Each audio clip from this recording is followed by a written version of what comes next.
Ghosts have their problems just like everybody else, as we will see in this week's story. I'm Pat Tully of the Ketchikan Public Library, and this is Reading Aloud. Frank Stockton was born in 1834 in Philadelphia.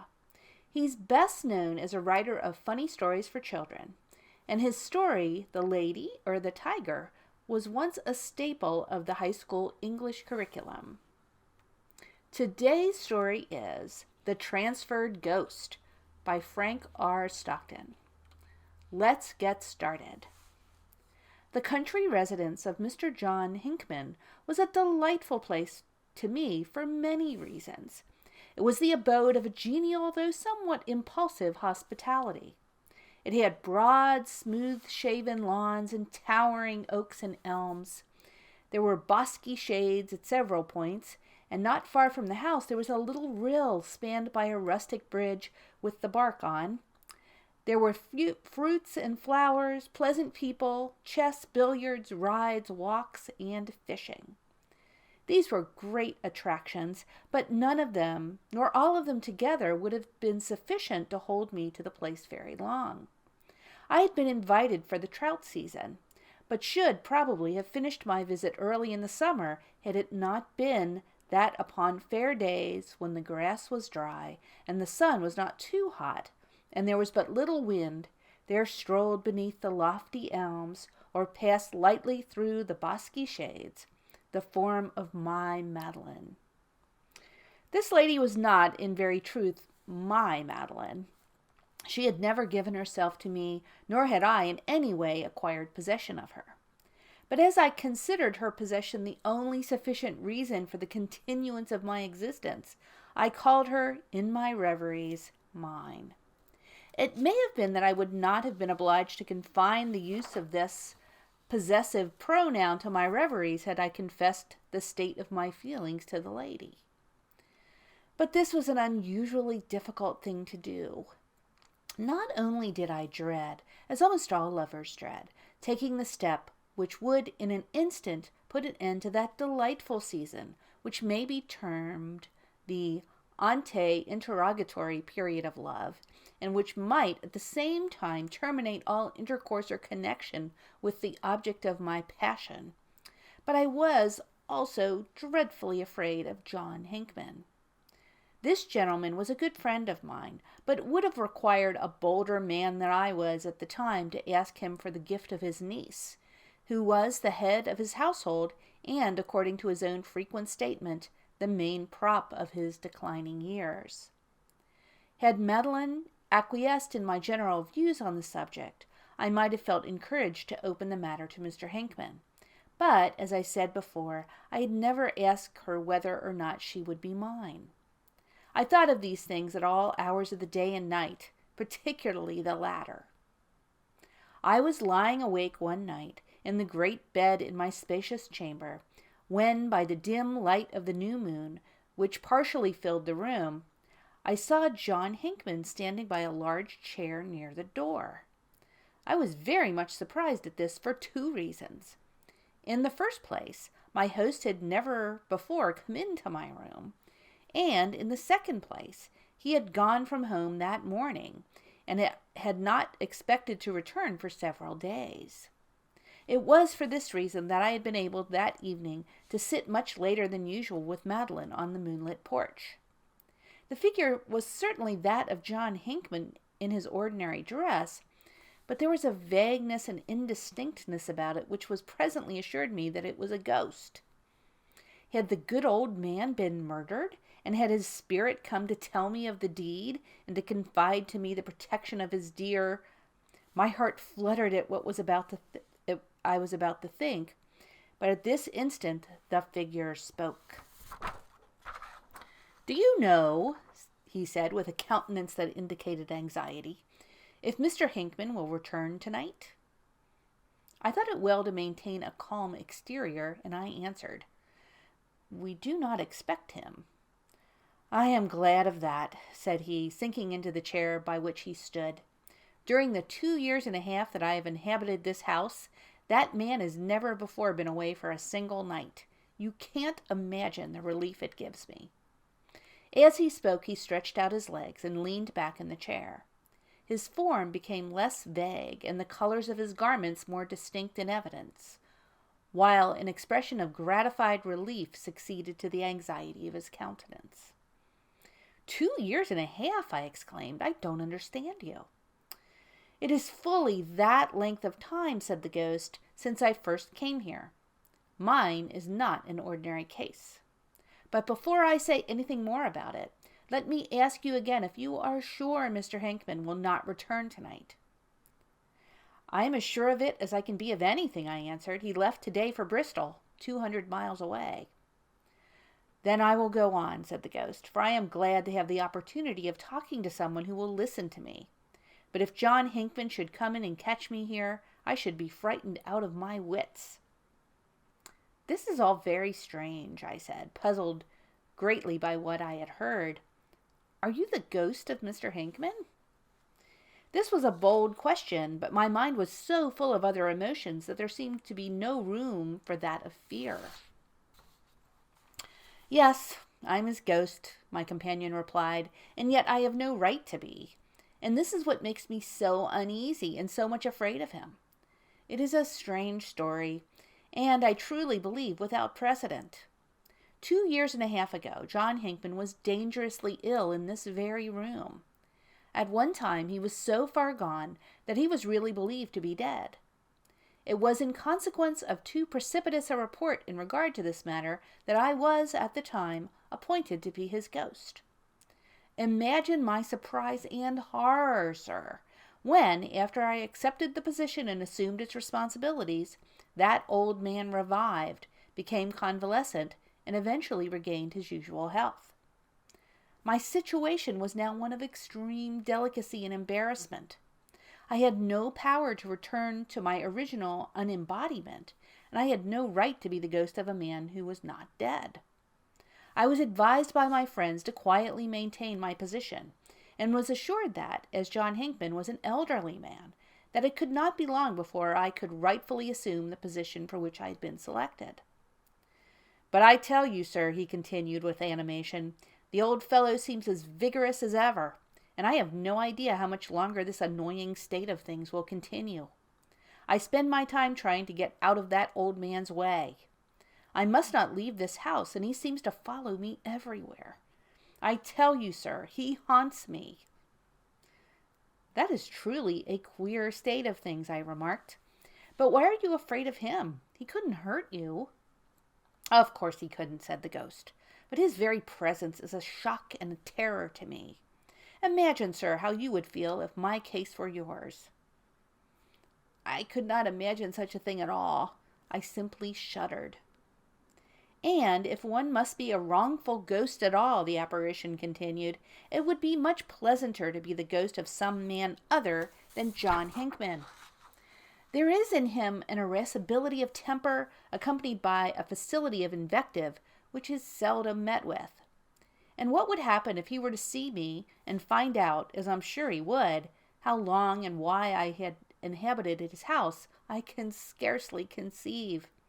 I have seen him in his bursts of passion, and, although he did not hurt the people he stormed at any more than he would hurt me, they seemed to shrink before him. All this I knew to be very true. Had it not been for this peculiarity of Mr. Hinckman, I might have been more willing to talk to him about his niece. I feel sorry for you, I said, for I really began to have a sympathetic feeling toward this unfortunate apparition. Your case is indeed a hard one. It reminds me of those persons who have had doubles, and I suppose a man would often be very angry indeed when he found out that there was another being who was personating himself. Oh, the cases are not similar at all, said the ghost. A double or doppelganger lives on the earth with a man, and being exactly like him, he makes all sorts of trouble. Of course, it is very different with me. I am not here to live with Mr. Hinckman. I am here to take his place. Now, it would make John Hinckman very angry if he knew that. Don't you know it would? I assented promptly. Now that he is away, I can be easy for a little while, continued the ghost, and I am so glad to have the opportunity of talking to you. I have frequently come into your room and watched you while you slept, but did not dare to speak to you for fear that if you talked with me, Mr. Hinckman would hear you and come into the room to know why you were talking to yourself." "But would he not hear you?" I asked. "Oh, no," said the other. "There are times when anyone may see me, but no one hears me except the person to whom I address myself." "But why did you wish to speak to me?" I asked. "Because," replied the ghost, "I like occasionally to talk to people, and especially to someone like yourself, whose mind is so troubled and perturbed that you are not likely to be frightened by a visit from one of us. But I particularly wanted to ask you to do me a favor. There is every probability, so far as I can see, that John Hinckman will live a long time, and my situation is becoming insupportable. The great object at present is to get myself transferred, and I think that you may perhaps be of use to me." "Transferred?" I exclaimed. "What do you mean by that?" "What I mean," said the other, "is this. Now that I have started on my career, I have got to be the ghost of somebody, and I want to be the ghost of a man who is really dead." "I should think that would be easy enough," I said. "Opportunities must continually occur." "Not at all, not at all," said my companion quickly. "You have no idea what a rush and pressure there is for situations of this kind. Whenever a vacancy occurs, if I may express myself in that way, there are crowds of applications for the ghost ship." "I had no idea that such a state of things existed," I said, becoming quite interested in the matter. "There ought to be some regular system or order of precedence by which you could all take your turns like customers in a barber shop." "Oh dear, that would never do at all," said the other. "Some of us would have to wait forever. There is always a great rush whenever a good ghost ship offers itself, while, as you know, there are some positions that no one would care for. And it was in consequence of my being in too great a hurry on such an occasion of the kind that I got myself into the present disagreeable predicament, and I have thought that it might be possible that you could help me out of it. You might know of a case where an opportunity for a ghost ship was not generally expected, but which might present itself at any moment. If you would give me a short notice, I know I could arrange for a transfer." "What do you mean?" I exclaimed. "Do you want me to commit suicide or to undertake a murder for your benefit?" "Oh, no, no, no," said the other with a vapory smile. "I mean nothing of the kind. To be sure, there are lovers who are watched with considerable interest, such persons having been known in moments of depression to offer very desirable ghost ships. But I did not think of anything of that kind in connection with you. You are the only person I cared to speak to, and I hope that you might give me some information that would be of use.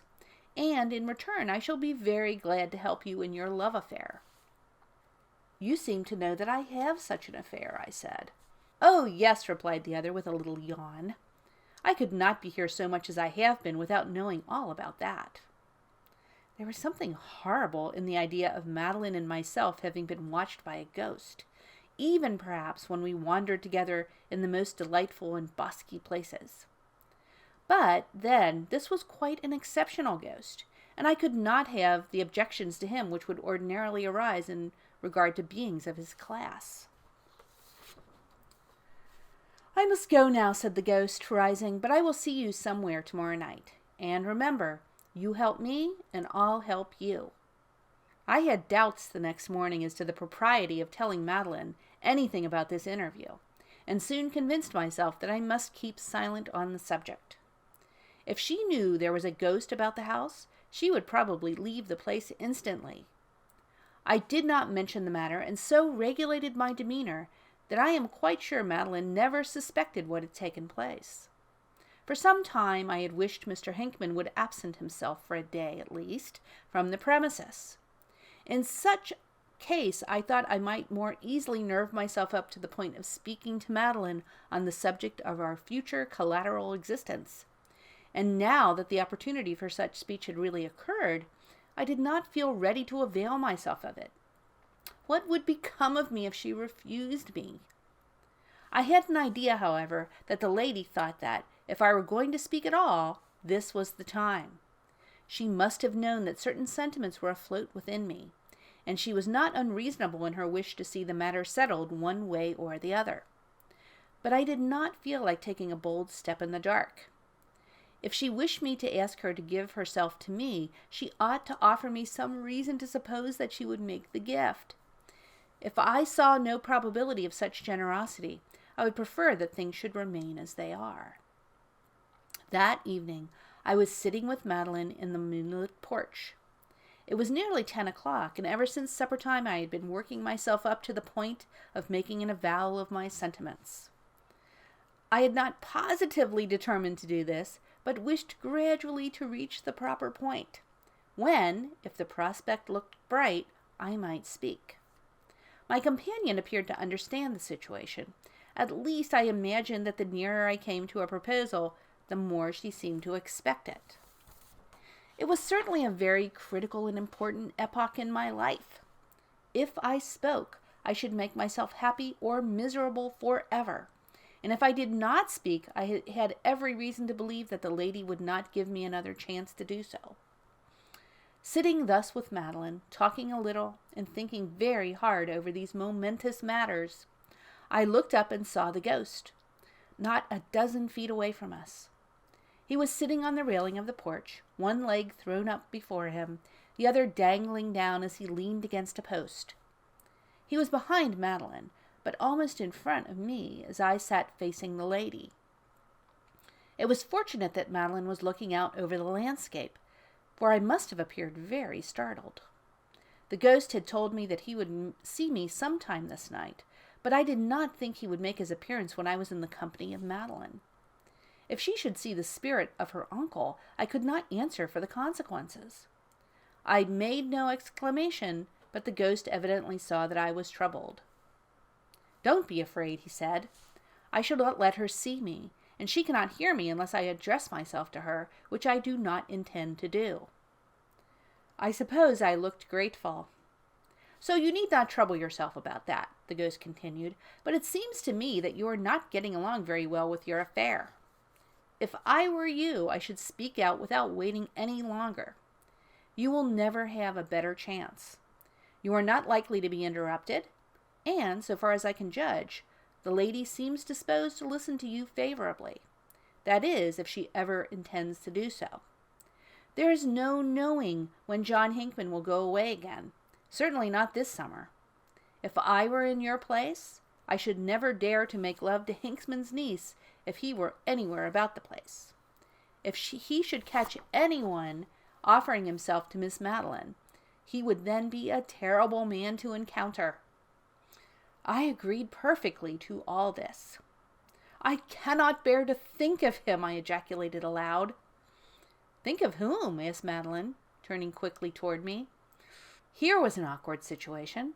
The long speech of the ghost, to which Madeline paid no attention, but which I heard with perfect distinctness, had made me forget myself.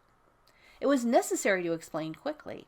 Of course, it would not do to admit that it was her dear uncle that I was speaking, and so I mentioned hastily the first name I thought of.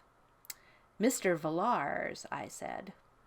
This statement was entirely correct, for I could never bear to think of Mr. Villars, who was a gentleman who had, at various times, paid much attention to Madeline. "It is wrong for you to speak in that way of Mr. Villars," she said. "He is a remarkably well-educated and sensible young man, and has very pleasant manners. He expects to be elected to the legislature this fall, and I should not be surprised if he made his mark. He will do well in a legislative body, for whenever Mr. Villars has anything to say, he knows just how and when to say it."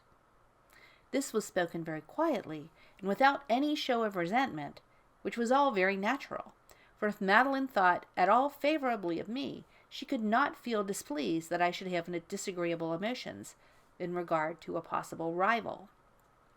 The concluding words contained a hint which I was not slow to understand. I felt very sure that if Mr. Villars were in my present position, he would speak quickly enough. "I know it is wrong to have such an ideas about a person," I said, "but I cannot help it." The lady did not chide me, and after this she seemed even in a softer mood. As for me, I felt considerably annoyed, for I had not wished to admit that any thought of Mr. Villars had ever occupied my mind. You should not speak aloud that way, said the ghost, or you may get yourself into trouble. I want to see everything go well with you, because then you may be disposed to help me, especially if I should have a chance to be of any assistance to you, which I hope I shall be. I longed to tell him that there was no way in which he could help me so much as by taking his instant departure.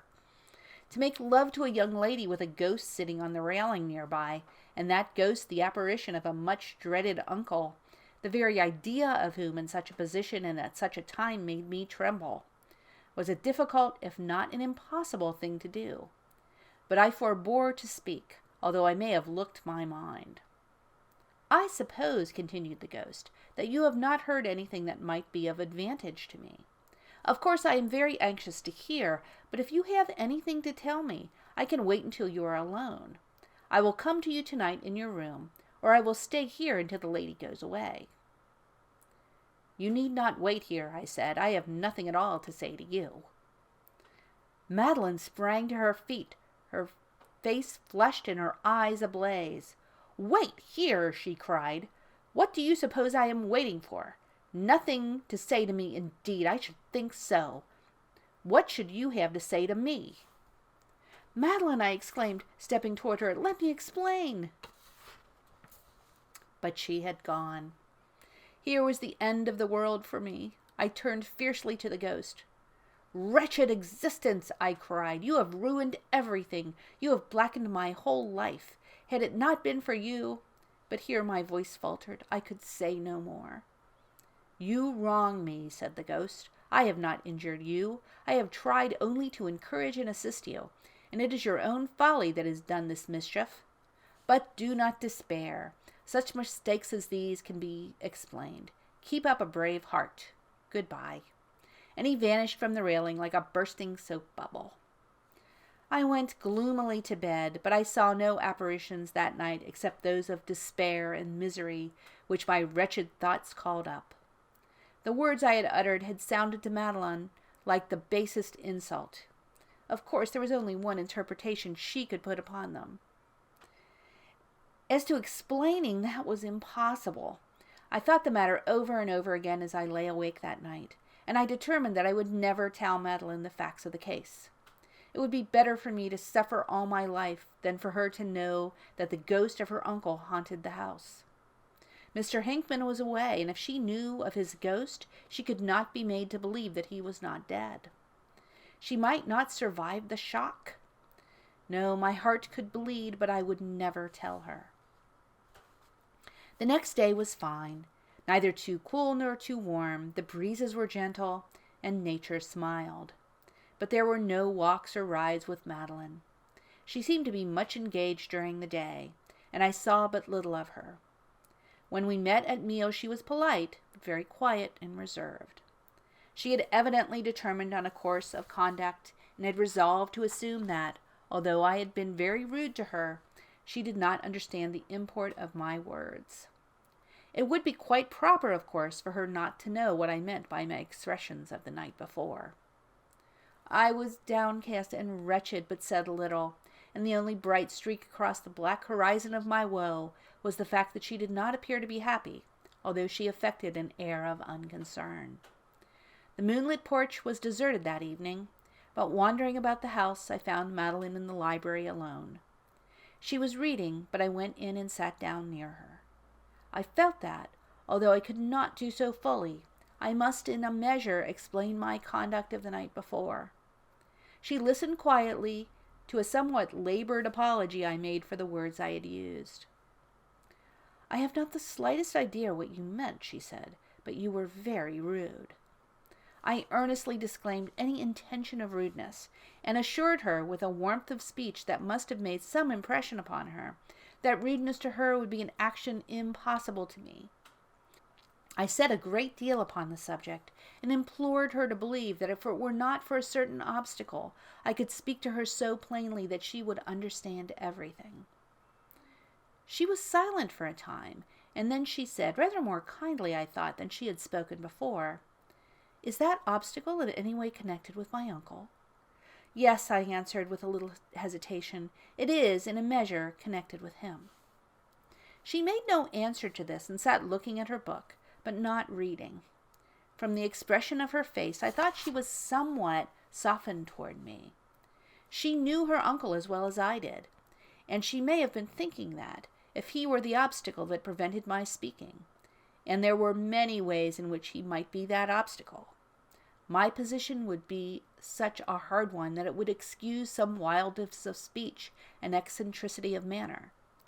I saw, too, that the warmth of my partial explanations had had some effect on her, and I began to believe that it might be a good thing for me to speak my mind without delay.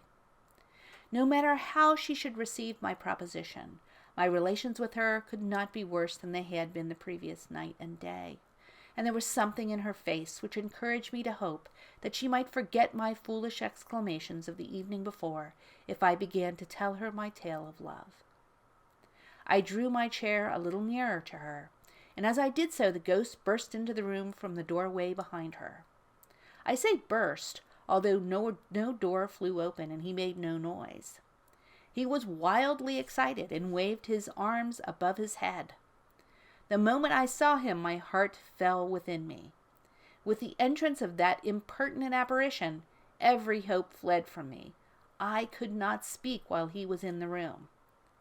I must have turned pale, and I gazed steadfastly at the ghost, almost without seeing Madeline, who sat between us. "Do you know," he cried, "that John Hinkman is coming up the hill? He will be here in 15 minutes, and if you are doing anything in the way of love-making, you had better hurry it up. But this is not what I came to tell you. I have glorious news. At last I am transferred. Not 40 minutes ago, a Russian nobleman was murdered by the Nihilists. Nobody ever thought of him in connection with an immediate ghost. My friends instantly applied for the situation for me and obtained my transfer. I am off before that horrid Hinkman comes up the hill. The moment I reach my new position, I shall put off this hated semblance. Goodbye. You cannot imagine how glad I am to be, at last, the real ghost of somebody." "Oh," I cried, rising to my feet and stretching out my arms in utter wretchedness, "I would to heaven you were mine." "I am yours," said Madeline, raising to me her tearful eyes. The end. Thank you so much for joining me in reading aloud, and have a very good week.